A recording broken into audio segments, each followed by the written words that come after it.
Misalnya Anda punya sebuah produk ya, ini namanya sisir ya, sisir di tangan ya, sisir di tangan. Terus Anda ditanya nih, ini gue punya sisir nih, kira-kira lu mau jualannya kemana nih? Mau jual ke siapa? Terus customer siapa yang mau beli? Nah, ketika ditanya, ya pokoknya pasang aja di Instagram gitu ya, pasang aja di Instagram, kemudian semua orang butuh sisir kok ya, jadi ini gue bisa jual ke siapa aja. Nggak gitu dong.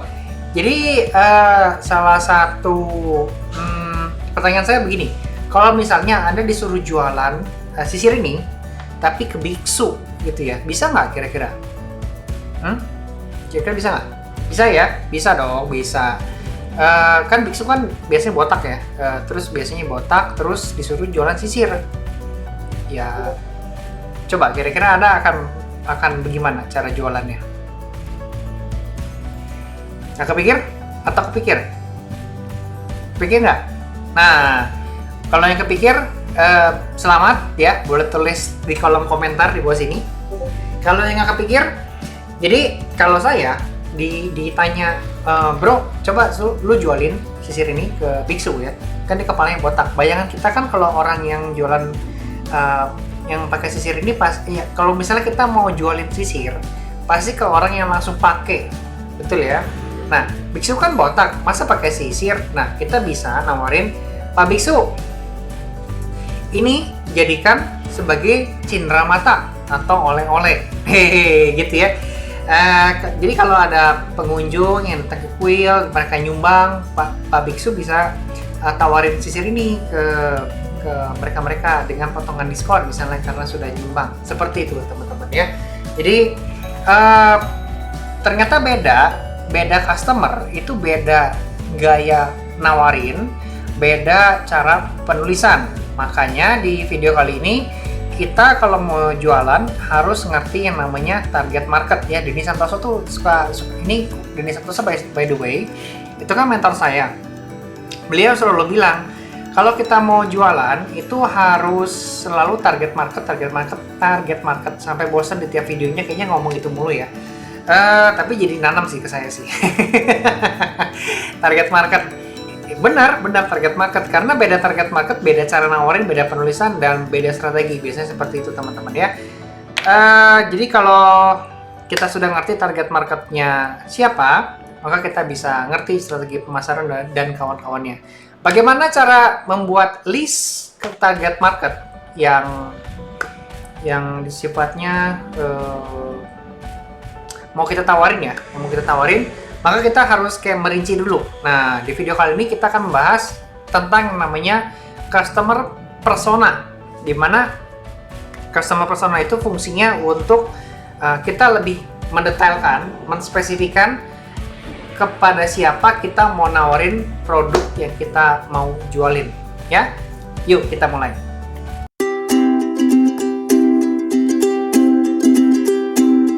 Baik, di sini kita akan belajar bagaimana caranya membuat list untuk customer persona.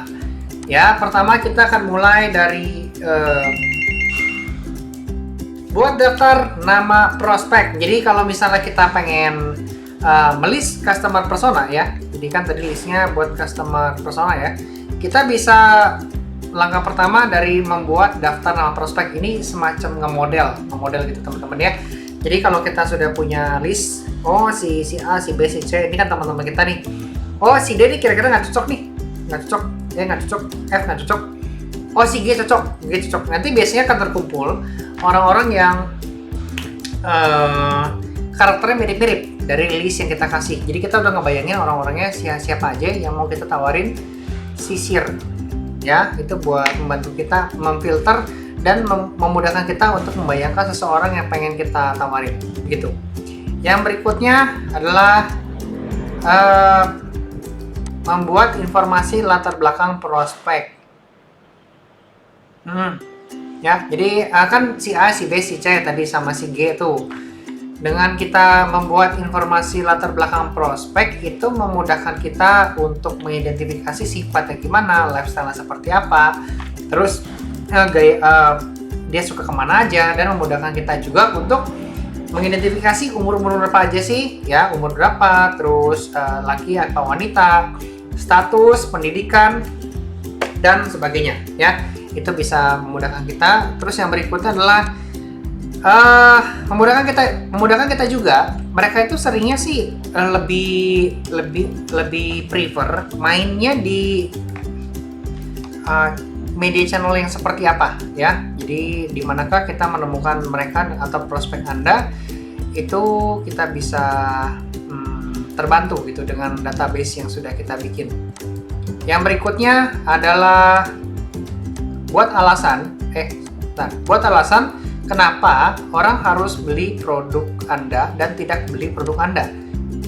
Ini mungkin agak ambigu ya mengenai tidak beli produknya. Jadi gini, kenapa beli? Ya karena bermanfaat, gini. Kenapa tidak beli? Kalau tidak butuh ya nggak usah beli, ngapain kan gitu ya. Kalau memang apa yang kita ceritakan, apa yang kita tawarkan kepada mereka, terus mereka nggak butuh, tidak cocok, atau mereka lebih yakin sama orang lain, ya Anda bisa juga bilang kepada mereka bahwa keberatan mereka apa sih yang membuat mereka nggak percaya sama kita, ya.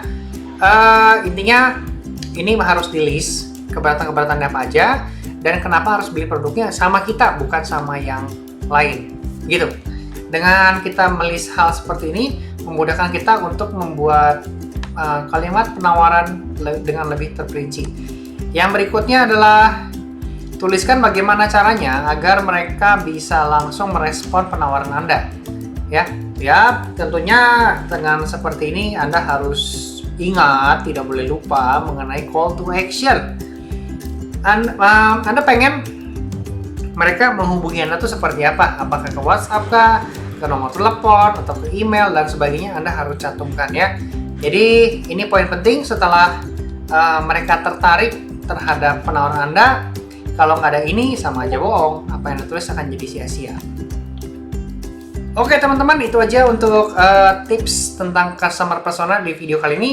Ini masih banyak topik mengenai customer persona ya, biar nggak kepanjangan, jadi saya persingkat dulu. Kayaknya nanti kita akan lanjut di part 2 ya, di video yang lain. Cuman untuk sekarang segitu dulu, hopefully bisa membantu teman-teman supaya nggak terlalu ngeblur ya, marketnya terlalu general yang membuat kita tuh jadi gini.